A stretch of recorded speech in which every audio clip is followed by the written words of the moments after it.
referring to page 1 of the December 13 notice of suspension that you prepared. Yes po, Your Honor. Can you total it again for me, please, sir? The payment of rewards po. I totaled it and your total is wrong. Kindly total the figures Ay. that you wrote there. Yes, sir. It was a typo error po. 69,787,000 pesos. Ang dami namang nagkamaling numero doon. From 59,787,000, ang tamang total is 69,837,000. Yes po, Your Honor. But the figure you mentioned earlier was what was written here. How did you know that it was wrong, a typo, and now you're giving us the correct figures? Kasi yung 10 million po, Your Honor, hindi na-add dun sa total amount. 10 million po nung payment, reward payment.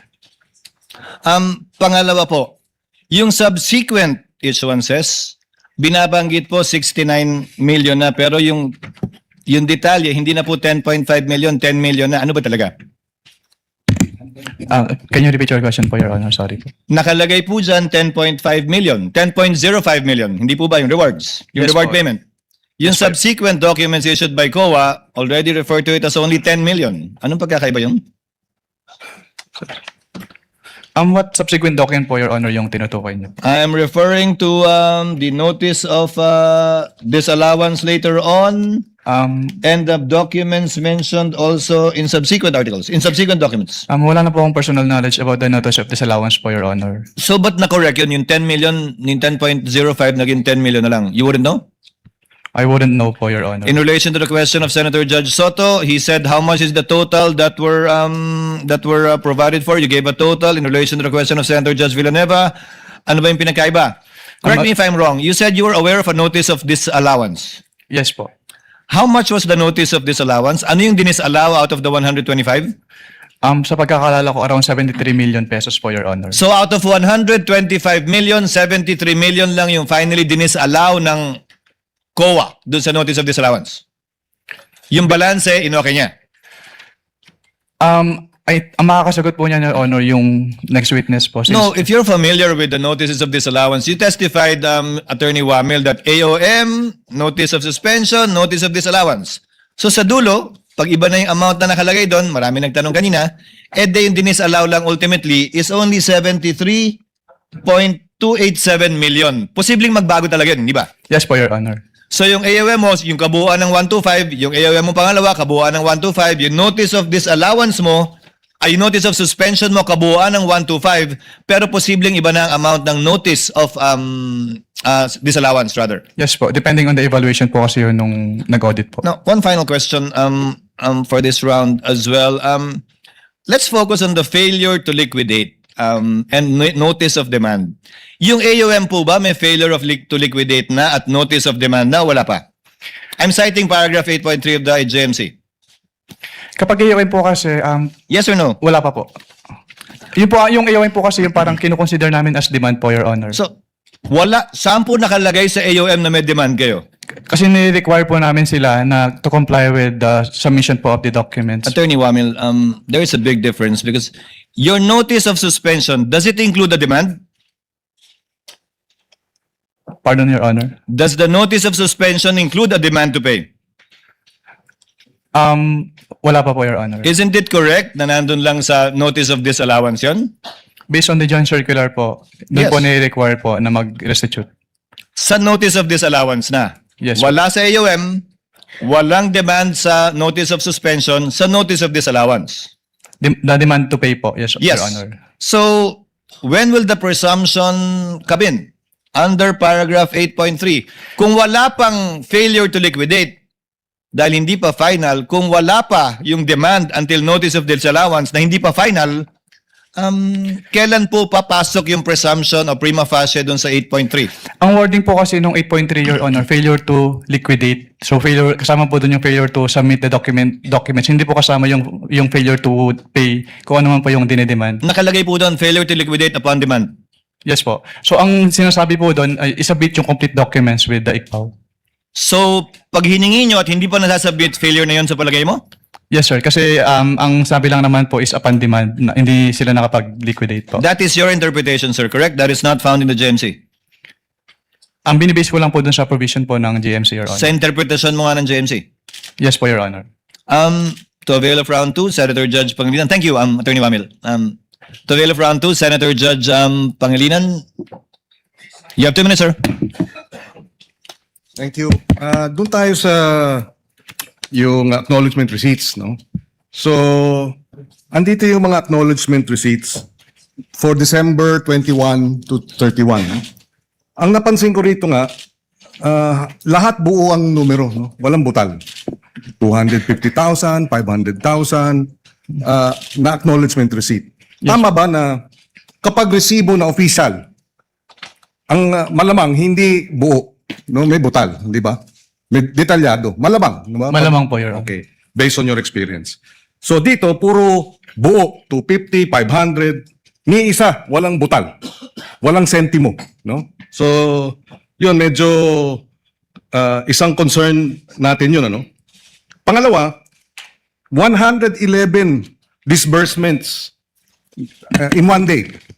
Naka-date. Do you confirm that? Wala po akong data nung number This po. is about December 23, Ah. 2022. Nakalagay dito date, December 23, December 23, December. Binilang namin 111.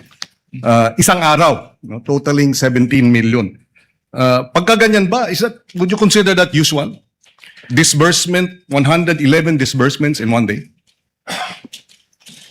Wala pong specific provision yung circular as to that. Yes, but the circular says to prevent irregular, excessive, di ba?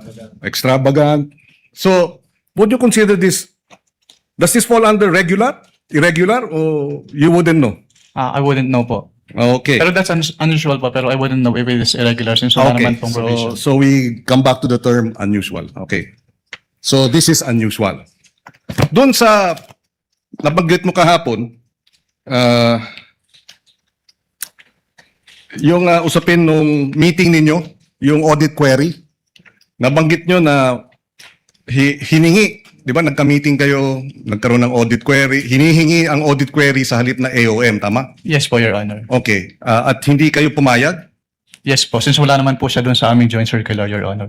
Kung pumayag kayo na wala sa joint circular at nagbigay kayo ng audit query na hinihingi ng OVP, would you be violating the joint circular?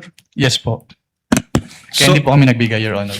In other words, an audit query would be a violation of the joint circular. Tama? Hindi lang po siya sanction, Your Honor. So, Yes. hindi po siya part nung ini-issue namin. Okay, okay. Pero hindi nga part. Pero kung ginawa nga ninyo, based on your experience as auditor, you would be violating your own issuances. Yes po, Your Honor. That's why you refuse to give the audit query as requested and instead, tinuloy nyo yung AOM. Last question, sir. Kindly wind up. Yes, last question.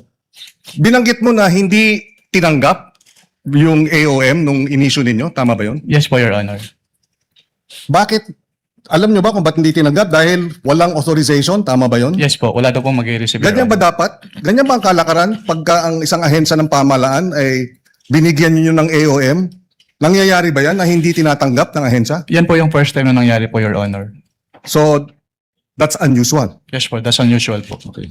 No further questions, Mr. President. Thank you, Senator Judge Pangilinan. Before proceeding to the other round 2 availers, Chair would like to recognize Senator Judge Zubiri, who will be availing of his first round to make his interjections.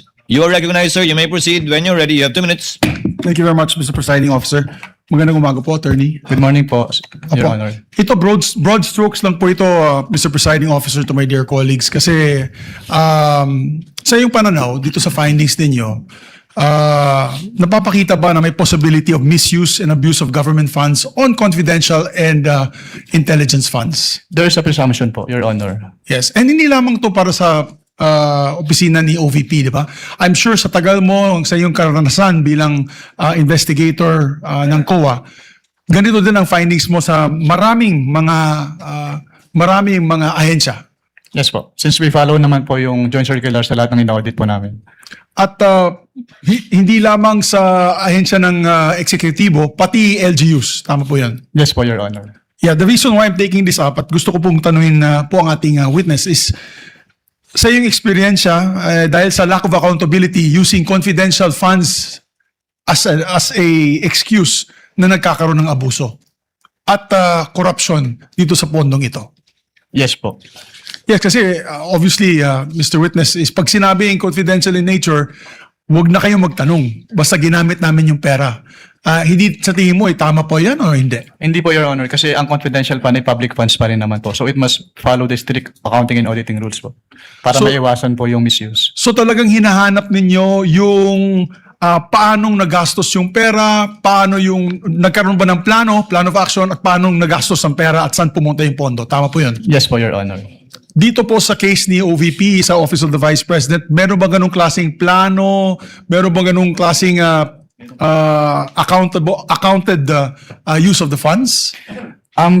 Since ang audit po namin ay document-based, so nagbe-base lang po kami dun sa sinasubmit sa amin. So kapag hindi po properly liquidated, meaning hindi submitted lahat ng documents or yung documents ay hindi compliant dun sa requirements ng joint circular, nagkakaroon po ng presumption na yung amount is put to personal use or benefit po.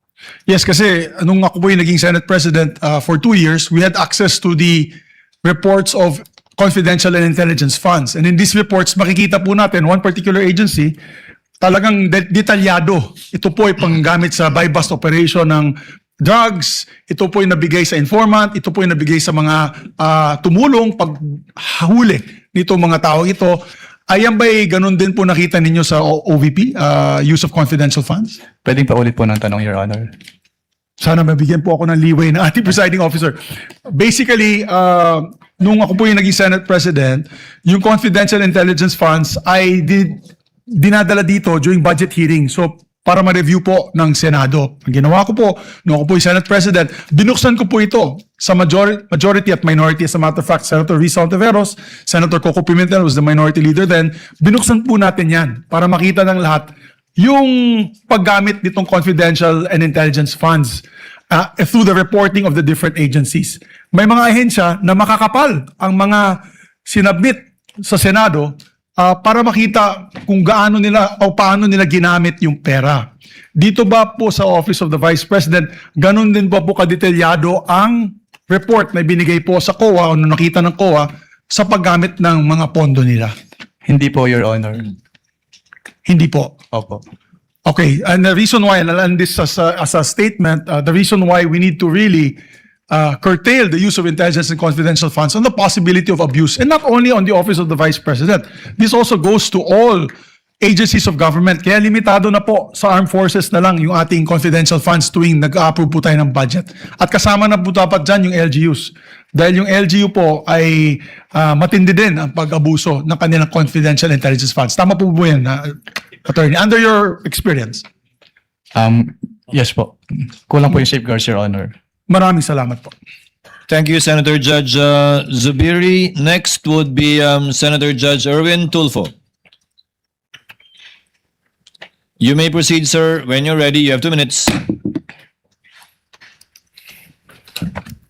Mr. Witness, napansin po ba ninyo na yung isang acknowledgement receipt na 220,000 para sa payment of reward, parenthesis, various goods, para kay TJ Verano, 220,000 po ito.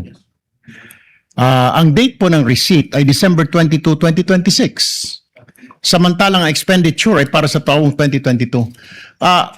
Typo error po ba ito o minadali ang paggawa ng AR? 2026 po, Your Honor. 2026 po. Acknowledgement receipt. December. 2022 acknowledgement receipt. Ayan po. Para sa 2022 po yata ito. Is this typo error or sa tingin ninyo ay minadali? Nagkaroon po kami ng findings about dyan, Your Honor. Lahat po nung ARs po na nakadate po, na hindi po nakadate ng 2022, naisama po namin doon sa aming notice of suspension po. Okay. Pero ang pirma po dito ni TJ Verano po, may pirma po nito, di po ba? Based on that document po, it appears na si TJ Verano po. So, dinate niya po ng 2026, in advance niya na? Or minove forward niya po to 2026? Ang pagtanggap po ng goods, December 22, 2026, para sa 2022 po ito. Yes po, kaya po kami nagkaroon ng findings about dyan, Your Honor. Okay. So, question ho ninyo. Opo, kinwestiyon po namin. Pangalawang katanungan ko po, pinajustify niyo po ba sa OVP bakit gumastos ito ng 2 milyon kada araw para sa safe house? Ito po ba isang safe house lang o maraming safe houses? Sumagot po ba ang Office of the Vice President? Based on the documents submitted to us, hindi po namin madedetermine kung ilan yung safe houses na pinagamitan po. Pero sumagot po ba siya? Pinajustify niyo po ba? I mean, 2 million per day, it's sobrang laki. Hotel na po yata yung nirerenta po nito. Ganito kalaki, sobra pa. Hindi po namin pinajustify, Your Honor, since wala naman pong threshold dun sa joint circular as to the amounts. Na yung 2 million. So, hindi po unusual para sa inyo na magrenta po ng safe house sa 2 million per day dito sa Pilipinas. Since tulad nga po ng sinabi ko kanina, we follow our audit based on the provisions po ng joint circular, pero wala naman pong threshold as to the amount sa joint circular, kaya wala po kaming findings as to that.